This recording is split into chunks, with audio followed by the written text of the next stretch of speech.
Hello and welcome to WSD Voice, a podcast focused on positive and informative news in Waterford School District. I am your host, Sarah Davis, the Director of Communications and Community Relations, and I am here with my co-host, Waterford School District Superintendent Adam Martin. Today we are talking with three of our students who understand the importance of giving back to their local community. Often in this podcast, we focus on the academic piece of what our students are doing, but the work they do outside of learning in the classroom is important too. So on this program today, we welcome Nick McKinnon, a senior at Waterford Kettering High School, Logan Rodriguez, a fifth grader at Riverside Elementary School, and Taylor Brewer, an eighth grader at Pierce Middle School. And I do want to take a minute to say that we have many extremely community-minded and involved students in our district. And Nick, Logan, and Taylor today are serving as examples of the different ways our Waterford School District students give back to the community. All right, so we're going to start with Nick from Kettering. We had the privilege of, Nick, having you out at the Board of Education meeting last fall. Talk to us a little bit about Eagle Scouts, how long you've been a part of that program, and how you went from, I'm assuming, Boy Scouts to Eagle Scouts, and what that process looks like. So I have been part of Scouts more years than I have not. I've been in Scouts since first grade, and I have so far worked my way up to an Eagle Scout. It takes 2 years of leadership. 22 merit badges now, and I have over 30 merit badges needed. Wow. And the things that it's taught me is leadership, just basically being a leader when it's needed, and being just nice in my community, because you have to take citizenship in society, citizenship in the community, citizenship in the nation and the world. So during all that, I was able to learn how to be a proper citizen to not just my community, but to the world, nation, and my society. Mm-hmm. Okay. So are there specific merit badges that you have to earn in order to become an Eagle Scout? Yes. They are. The ones you have to earn are all the citizenship ones. You have to earn first aid, e-prep, swimming, biking, or camping. You need some of those. Environmental science, and a few others that I forgot the name of, right? Okay. And am I correct, in order to be an Eagle Scout, you do have to take on a community project? Is that Yes, accurate? that is correct. So can you talk to us about that? What was the project that you decided, and why that project? So the reason I decided to do it is I'm in robotics, and I've been in robotics since kindergarten. I did FLL, VEX robotics, and now FIRST robotics. And the reason I chose to do that for VEX is because it was a field riser to help with... What does a field riser do for robotics? It basically just brings the field up around about 24 inches, so it feels like you're at an actual competition, because they sit on tables, so you're not having to look down at a different angle every time. Okay, so when you're building the robot or robotics, the field riser will lift it up so that way you're able to see it at level? Pretty much. It's the whole field, and so you can just see the right angle that you're looking at when you're at a competition. Okay, so you decided to do that for Waterford School District to help the robotics team, something that you knew was needed for the program. Yeah, you knew correct. personally. To help with competition. Okay. Okay, so talk to us kind of, I'm sure in your process of, hey, what project do I want to consider, right? Robotics is near and dear to your heart. There's an opportunity here for improvement. Once you decided to say, hey, I want to do this, can you talk through like the next steps of implementation toward building that? So the process was I had to do my Eagle book, which was just making sure I understood everything that was going to happen. And then after all that, I had to contact a place which my friend's grandpa owned, which was H&M Tools, and they said yes. So I was grateful for that, and then I just had to go out to Home Depot, get the materials, get the measurements of the field, which someone from Monroe Community College was grateful enough to give that over to me. Okay. And then... Yeah, because I'm wondering, how do you know what materials are needed and all of that? He just gave me a list of what was needed, like certain types of wood, the wheels, and everything. Okay. So you went from planning it out, then to reaching out to different individuals to help you with it. Correct. And then once you had all the idea, right? And then all of the materials. How did you go about building it? Was that you, or did you have other people help you? Or? I had other people helping me. In total, it was about around 168 hours to build. Okay. All right. And you mentioned you had some partners, H&M Tool, and some other people. Were there others that helped in that? It was just H&M Tools, and then my friends for Scouts, which how I was able to recruit them was going around asking them at my Scout meetings, and then who were never at my, in my troop, 810, I would just go out and ask them, hey, do you mind helping me with my Eagle Scout project? And then they just said yes, because I was good friends with them. So 168 hours, what does that look like? Is that after school, before school, That was weekends? during the summer. Okay. So that worked out. Yeah. Okay. So- Very nice. So once you had these built, Mhm. then what happened? Are they being used like today, this Yes. weekend? Where are they at? They're at Durant High School. They are in this other section of the gym, Mm-hmm. and they're being used to this day because I had to go over there yesterday to deliver some parts to my dad. Okay. Which he runs his own little team. Okay. And when I was there, the robot was being used, and it was nice to see how they were being used. So you're able to see them in action. Oh, yeah. Okay. So we have multiple robotics teams that are benefiting from the project, right? Yeah. Okay. Awesome. Okay. And I see here that you had to determine a budget, Mhm. secure funding, and all of that. What were some of the things you did to do that? So for the budget, I was determining the pricing of all the wood and what was needed, Mm-hmm. and then the food prices because we were there for a while. And then after all that, how I was able to get the food was not the food, sorry. The budget and the funds to do that was by going around asking for people for pop cans, Mhm. and then I asked my parents to put out a Venmo thing for my Eagle Scout project, which got $150 through that, and the rest $400 through just me returning pop cans with the help Wow. of my little brother Nathan. Yeah. Awesome. Okay. Do you have other projects on the horizon that you're gonna do? Maybe in the possible future. Okay. But I'm going to continue on my scouting adventure through venturing, which will be for the highest rank in venturing. You also need to do another community project. So I Okay. might come back with robotics, so I can do that again to help. All right. Progress and Yeah, I was going to Back say, to I think we community. would selfishly hope that maybe Waterford School yeah. be the beneficiary of. Oh yeah. And I was gonna offer when you need a donation, come find me. All right. Would love to contribute.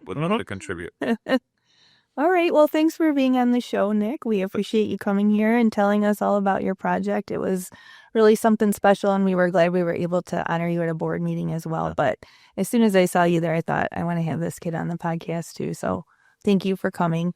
We are going to go to a quick commercial break right now, and then we will be back with our next student. Sounds good. Thanks, Nick. No problem. Thank you guys. Yeah. Hello, Adam Martin here, Superintendent of Waterford School District. It's time to start thinking about where your child should attend school for the 26-27 school year. At Waterford School District, we aim to create today's student to become tomorrow's leader, and we are uniquely prepared to build your child's bright future. We have recently invested over $16 million in cutting-edge curriculum and technology. Additionally, in September 2024, we opened a brand new state-of-the-art Stepanski Early Childhood Center, for which we are currently accepting registration. Learn more and enroll at wsdmi.org/enrollment. That's wsdmi.org/enrollment. Come join us here at Waterford School District, where your child will be inspired, educated, and empowered to thrive. Okay, we're back here on WSD Voice. We just interviewed Nick McKinnon about how he used his Eagle Scout project to benefit our WIRE program at Waterford School District. And up next here we have Logan Rodriguez from Riverside. So Logan, welcome to the show. I have been told that you are highly involved there at Riverside's student council as well as in the outside community. So I'm looking forward to learning all about you. Can you discuss how you help out at church and how you help out as a safety at Riverside too? Well, on Sundays you can often find me working or in the sound booth for the kids from 1st through 4th grade. And also I do this somewhat like Boy Scout thing called Rural Rangers, where we learn about like life skills that can also help out to benefit the community. And also for student council, we have some programs that we do. One of them is Good Fellows. Like we do like a donation fundraiser for like canned goods, and we donate those for people in need. And for student council, we can bring them down, or like if that class doesn't have a student council, like from kindergarten to 2nd, then sometimes student council will come and pick those up and bring them down. And also when after the fundraiser ends, sometimes student council will also help bring it to the trucks. Okay. So student council does a lot over there at Riverside, it sounds like. Is there a favorite project of all of the student council? How long have you been on the student council? It starts from 3rd and it ends in 5th, and I've been in there for all 3 years. Okay. How do you get on student council? Well, Dr. J brings out papers to the 3rd through 5th grade teachers, and we have to give 3 good reasons in neat handwriting, and if it's good enough, then we'll make it onto student council. So students just apply, right? And if they meet the criteria, then they're selected. So the teachers must have thought pretty highly of you to have you on student council. Mm-hmm. Yeah. That's awesome. That's awesome. And what brought your interest in the 3rd grade of joining student council? Well, I just thought like maybe I could open up a new door to something new that might interest me. Mm-hmm. Yeah, for sure. So you just listed a bunch of things that the student council does. Is there a particular project that's your favorite that you've worked on over the years? Probably the Good Fellows, because one of the years in 3rd grade when I first started, I got to help bring out the canned goods over to the truck. Mm-hmm. Okay, very nice. Yeah, I know that the school district does a lot with the Good Fellows, so it's nice to see Riverside participating in that too. And you were just talking about you're working on a school-wide project creating cards for local senior citizens. Yeah. Is that correct? Can you talk about that a little bit? So we do it mainly every year for like each different holiday. Like for example, we're working on Valentine's Day cards right now. Mm-hmm. Awesome. Yeah, I bet they love getting those. And you worked on those today, right? During indoor recess time because it was a little too cold out. Yep, Yeah. We worked on those, and also for Christmas sometimes we would make like these little care packages for people in need, and we would put like hot chocolate, marshmallows, candy canes, and all sort of that good stuff for like hot chocolate. Yeah, so you talked at first about on Sundays at church, you're giving back, working in the children's program and the audiovisual and doing some other pieces, and then during Monday through Friday, you're in school giving back. Can you talk to us how giving back to the community is important for you and why you enjoy it? Well, ever since when I started student council, when it opened up a new doorway, it inspired me to continue on to give back to the community in many different ways. That's awesome. Okay. And you're a safety on a green bus too? Yep. So what does that entail? So I get the 1st graders from the building over to the green bus safely, and in case of an emergency, me and some other safeties will help out and get all the kids safely off the bus. Well, that's awesome. So you're involved in just all kinds of aspects, everything from making cards to getting kids to and from safely and in church and all of that. What's your favorite part about helping the 1st graders? Probably, Is it the high fives they give you? Yeah. All right, cool. Yeah, now he's the oldest one on campus, so That's right. Any that's a thoughts? good example. Any thoughts when you move to middle school or high school about how you're going to continue kind of this community outreach principle of living your life? Any thoughts there? I'll probably also do student council in middle school, and if in high school they do have it, I'll participate in that as well, and maybe try to start maybe a few clubs as well. Okay, great. You know, the superintendent has a student council, And maybe one day you can be on that Yeah. in the 12th grade. Couple years. I'm looking forward Yeah. to seeing you on the high school side, the student advisory council. Yeah. Got it. All right. And I'm looking to hear good things. What middle school you're going to go to? Mason. You're going to be at Mason. All right. So Mr. Henning is going to be looking forward to you over there and expecting you to do great things. Yeah, absolutely. Well, thanks for being on the show, Logan. We really appreciate it. It's an honor to meet a student who's so involved in their community and doing such wonderful things. So thank you. Thank you, Logan. Very welcome. Let's do a quick commercial break, and then we will be back with our next student. Waterford School District Superintendent Adam Martin here. The Waterford Pool and Fitness Center is your recreation and health community center. We offer a welcoming, supportive environment for people who are interested in recreation, fitness, and enjoyment. We have both land and water classes for all levels and offer annual and 3-month memberships. Find out more about our Pool and Fitness Center programming on our website at wsdmi.org. That's wsdmi.org. All right, so last but certainly not least, we have Taylor Brewer, our middle school representative. Welcome to the show, Taylor. Thank you. I heard all about the amazing things that your nonprofit does through another community member, and as soon as she told me about it, I knew we needed to have you on the show for this segment because you are the perfect example of the type of student that we want to showcase on the show. So, if you could just talk a little bit about your organization, its name, and what the purpose of it is. Yes, so Slaver Smiles was developed when I was 9 years old during the pandemic. Okay. And I realized that since the holiday season is so special to me, I realized that a lot of people that are in the hospital don't get the same experience that I do. And I really don't want that experience to be remembered as a bad experience for them. And I want to bring Christmas to them.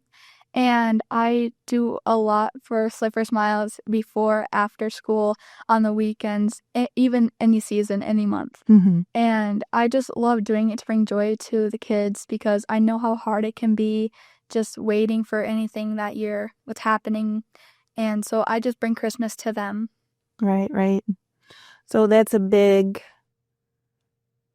task. So let's kind of go through it piece by piece. Let's start with the collection of the toys. How does that work? So basically, before every season starts, I've reached out to local businesses in Waterford, and I ask if they are willing to do a toy drive for me. Mm-hmm. And during that season, Meadows Automotive does a toy drive, and they do 25% off their windows and windshields. Okay. And it's if you bring a toy over $15, and then they give them a voucher, and they collect toys throughout the year. And before we deliver to a hospital, we pick up the toys and they'll put them in a separate pile to know, to count each toy to know by the end of the season.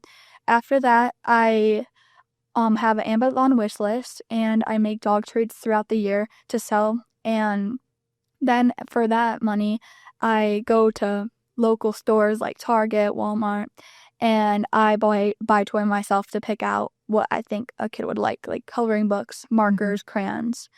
And after that, we call our hospitals, which this year I had 7. And I'm doing another one for the same hospital that may need more help. And so I package boxes through before the toy in the morning or in the afternoon. And after that, I normally pack about 6 boxes, which is almost $1,000 worth of toys to each drop. And after that, I just package them up and deliver them either in the morning or afternoon or both times. So this past Christmas season, how many total toys or packages did you deliver? Oh, that would be a lot, but Ballpark it? Yeah, basically around. I would say around 10,000. Wow! Oh my goodness! But it's $1,000 per hospital, and basically, but of course, there's no limit. But we just try to even them out to get certain toys at certain places. My home hospital is Pontiac. That's where I started day one. So we give a lot of our bikes, our big toys to them because that's just where I started. So that will be forever my home hospital. Yep. Mm-hmm. Do you actually deliver it to the kids, or do you just drop it at the hospital and then they make sure to distribute it to to the children that are there? So since I started this in COVID, I was not able to deliver them throughout like COVID season due to the pandemic, but I get the opportunity to go in the hospital this year at Royal Oak Beaumont Hospital, and I get to be a shadow to a nurse on the level. Okay. And I get to watch like how everything's like happening and how they're helping them, and I get to distribute toys to them this year, which I'm really happy about. And another thing I got to do this year is I got to make a special little basket for a little girl that's waiting for a heart at U of M, and that was really special to me because that was always on my wish list, to be able to do something for a certain person that may need like a little extra like joy in their life, because I know it was going to be hard for her this season. So I just made a little extra basket and I got to deliver that. But of course I couldn't see her because of the hospital. Yeah. But I love doing it. But they set them out and parents come to look at them and see what the kids like. Okay. Yeah. So each hospital has its own way of doing things, Yes. basically. So you said 10,000 toys. Where are they stored until you deliver them? Like, Normally like sometimes it depends where I do it, but sometimes they're in storage units. Okay. Or because like I know like from Meadows Automotive, they're really close to our family and they have like extra space. So sometimes I store it there, but it just depends how many toys, because we don't want to like, of course, like leave them out yeah. and nowhere. So, but normally, like at the end of the season, if I have extra toys, I just put like things over them. So like, of course, like they're good for next season, but normally in a warehouse or a unit. But that's been really also hard because, of course, they're expensive and there's a lot of toys, so you need more than one, of course. Sure. Who do you have at home? I'm assuming somebody is helping drive you and do all of this. So what does your support look like at home to help with this project? Who do you want to give a shout out to for helping you here? My mom and dad, they really support me in everything I do. And normally packaging, my mom and dad help, of course. In the morning, since my mom has work, my mom normally takes me in the morning because it's normally like 6:30 a.m. Okay. We're delivering them. And then after that, my dad comes to pick me up from my mom's work. And then at nighttime, normally if we do one of those at night, we have my dad drives me up and my mom meets me there from work. And during winter break, I did one. And so my dad drove me and my mom meets. So both my parents really support and help out. So normally mornings, mom, and then both mom and dad, like every straw, basically. Well, Taylor, I think what you are doing, have done, and I can tell are going to continue to do is incredible. What else are you doing within the community outside of Slay for Smiles? I'm in the web program, so I help sixth graders this year. Okay. In August, my family has another nonprofit for cystic fibrosis, and I do a car show, and they're like my grandparents that are the founders. Okay. And I volunteer there to do the car show. Like I pass out the car numbers, or I sell T-shirts, and just help out with my family's foundation a lot.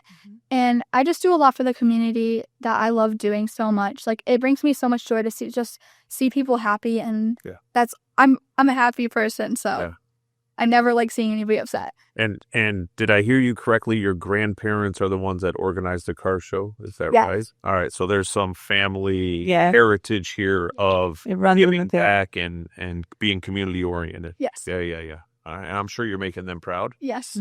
Awesome. So, because you do all of these different things, do you have any advice for, I mean, it could be for those older than you too. I was going to say younger, but really for anyone who's looking to get more involved in their community. How do you get started? Definitely find programs at your school. They're pretty positive that they'll have a program going on to help the community. Either, I know in elementary we did a lot of like picking up the trash on Earth Day and things like that just to help out the community.